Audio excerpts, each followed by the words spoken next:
History. Yes. Today we are going to be learning a little bit of history in this Hindi chapter called Kartoos, written beautifully by Habib Tanveer. So this depicts a sequence of events in colonial India. So before I begin this explanation, which is going to be provided both in Hindi as well as in English, a small request to you: if you like this channel, do subscribe and do share these videos with all those who are your classmates and all those whom it will actually help. So that's the first request, and I hope you all enjoy this explanation. So what is this chapter all about? Now this is basically a drama. यह एक नाटक है और इसमें मूल पात्र कौन है? एक है कर्नल कालिंज, दूसरे हैं उनके लेफ्टिनेंट, तीसरे हैं एक सिपाही जो बाद में आते हैं, लेकिन चौथे जो सबसे इंपॉर्टेंट है यहाँ पे वह है वजीर अली। तो यह कथा जो है शुरुआत कैसे होती है? शुरुआत होती है एक संवाद के साथ। यह संवाद जिनके बीच में है? कर्नल कालिंज और उनके लेफ्टिनेंट के बीच। तो लेफ्टिनेंट बोलता है वजीर अली हमेशा अपने हाथ से छूटते जा रहा है, यह इतना जाबाज है, ऐसे अगर के पास है स्टेटमेंट। तो कर्नल कालिंज यही कहते हैं कि भाई इसके कारनामे तो मुझे किसके याद दिलाते हैं? रॉबिन हुड के याद दिलाते हैं, क्योंकि इन सब के अंदर हमारे ब्रिटिश की हुकूमत से बहुत नफरत है। They just hate British imperialism, so that's why they are going against us. So that's his reply.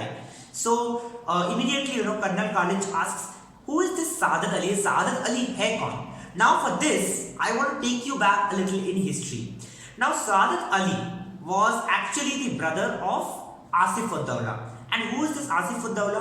He was the father of Wazir Ali. Now Asif ud-Dawla was the ruler of Awadh. So वहाँ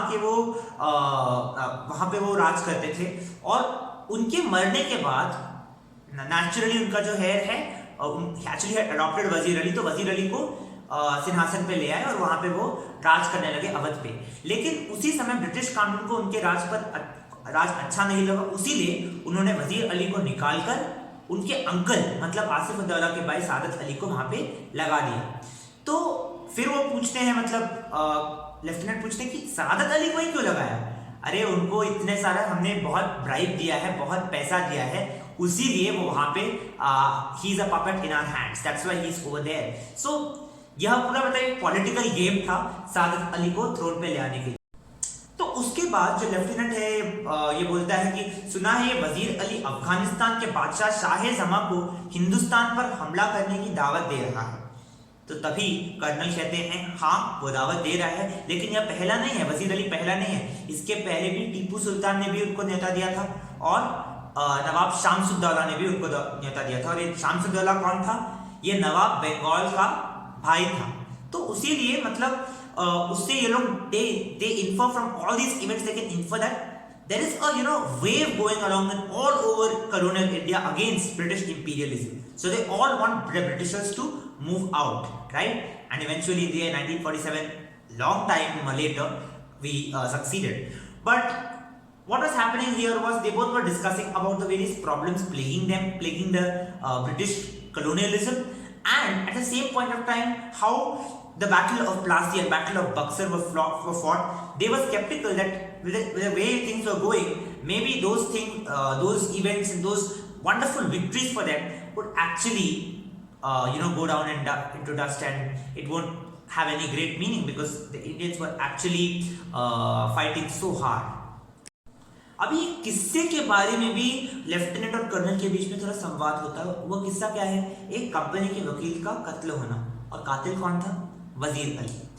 तो क्या हुआ था जब उसे वजीर अली को अपने अवध के पद से हटाया गया था, तो ब्रिटिश ईस्ट इंडिया कंपनी ने उन्हें 3 लाख रुपया वजीफा मुकर दे दिया, मतलब पेंशन दे दिया, और वह उसको बनारस में भेज दिया। कुछ महीने बनारस में रहने के बाद जो गवर्नर जनरल है वह उन्हें कलकत्ता तलब कर दे, मतलब उन्हें कलकत्ता भेज दिया। और इस बात से वह बहुत नाखुश थे, वजीर अली बहुत नाखुश थे। तो वजीर अली ने क्या किया? वो एक कंपनी के वकील के घर गया और उससे बोला कि मुझे कलकत्ता नहीं जाना, आप कुछ भी करके मुझे यहीं पे रोक दो। लेकिन वो वकील उससे उल्टा बुरा भला सुनाने लगा और he basically began admonishing him. So at that point of time, he had Wazir Ali is known to be an impatient person, so he immediately fought with him and killed him on the spot. So that was the incident, and from there he went to Azamgarh. He ran to Azamgarh, and वहाँ के राजा ने भी उन्हें मदद किया घाघरा तक पहुंचने के लिए, और फिर घाघरा से वो लोग आ गए गोरखपुर, जहां पे उसका कारवां अभी भटक रहा था। तो लेफ्टिनेंट का अगला सवाल क्या होता है कि वजीर अली का स्कीम क्या है, so what is his plan exactly, and colonel replies back saying that इसका प्लान यह है कि वो पहले नेपाल पहुंचेगा, वहां पे अफगानी हमले का इंतजार करेगा, और अपनी ताकत बढ़ाकर, सेना का ताकत बढ़ाकर वो कहां जाएगा, वो जाएगा अवध में, और वहां पे अवध की सेना को हराकर, सादत अली को हराकर वहां वापस कब्जा कर लेगा, वहां राज करने लगेगा, और फिर ब्रिटिश को बाहर निकालेगा। तो यही उसका स्कीम था। तो फिर लेफ्टिनेंट बोलते हैं कि मुमकिन है कि अभी ऑलरेडी वो नेपाल पहुंच गया होगा, लेकिन कर्नल उसे ये अश्योर करता है कि नहीं, वो हमें पता है, हम नेपाल में भी सिपाही रखे हैं हम लोगों ने, ये इसी जंगलों में कहीं घूम फिर रहा है वो। तो जो सिपाही है अचानक कहता है कि दूर से कोई गर्द उड़ती दिखाई दे रही है, मतलब it seems like someone is approaching us. There is someone basically coming on a horse and is approaching us, and this sawar comes over there, and he tells the sipahi that I want to meet the colonel, and that too I want to meet him alone. मुझे तन्हा रह के उनसे मुलाकात करनी है। Initially the colonel is reluctant to meet him all alone, but later he says दीवार हमगोश दारत, तन्हाई मतलब कि दीवार भी हमारी बातें सुन सकते हैं, दीवारों के पास भी कान है, वो सुन सकते हैं, मुझे सिर्फ तन्हाई में आपके साथ बात करनी है। तो फिर वो लेफ्टिनेंट और सिपाही को बाहर भेजकर वह खेमे के अंदर आता है सवार, और कर्नल से पूछता है यहाँ पे इस मुकाम पर क्यों खेमा डाला है, why have you put up a tent over here. So colonel बोलता है कि कंपनी का हुक्म है कि वजीर अली को गिरफ्तार किया जाए, तो we need to arrest a person called Wazir Ali who is running away from us. तो सवाल पूछता है लेकिन इतना लाभ लश्कर क्या मायने, मतलब why have you placed such a big army, such a big platoon and so much arms and ammunition over here. So he tells गिरफ्तारी में मदद देने के लिए। सो सवाल कहता है कि वजीर अली को गिरफ्तार करना इतना आसान नहीं है। तो कर्नल कहता है हाँ मुझे पता है आसान नहीं है, वो एक जाबाज सिपाही है। सो फिर वो सवाल बोलता है मुझे कुछ चंद कारतूस चाहिए ना। व्हाट इज कारतूस? Basically it means the cartridge on which you fill in the bullets and all so that they can be fired. So he wants some cartouche and उनके पास थोड़े एक्स्ट्रा थे कर्नल है, तो उन्होंने बोला ठीक है आप रख लीजिए। किस लिए लेने थे? क्योंकि वजीर अली को गिरफ्तार करने। तो सवार बोल रहे कि मैं आपकी मदद करूंगा, मुझे वो कारतूस इसलिए चाहिए क्योंकि मैं वजीर अली को गिरफ्तार कर सकता हूँ। तो उन्होंने बोल दिया ठीक है आप ले लीजिए, 10 कारतूस दे लीजिए, आप हमारी मदद करें तो मैं आपको और भी दे रहा हूँ, तो आप रख लीजिए और गिरफ्तार करके लाइए। तो फिर उसने बोला धन्यवाद। तो फिर वजीर अली कर्नल पूछता है कि आप कौन हो, आपका नाम क्या है? तो सवाल बोलते हैं मेरा नाम वजीर अली है। तो you can see here you know how he has outsmarted the colonel and he as soon as he says that he flees away and then lieutenant comes and asks कि कौन था? तो कर्नल यही कहता है कि एक जाबाज सिपाही था, मतलब he is a brave soldier. So you know it basically shows how witty this person Wazir Ali was and how he at all points of time he foxed the British officials.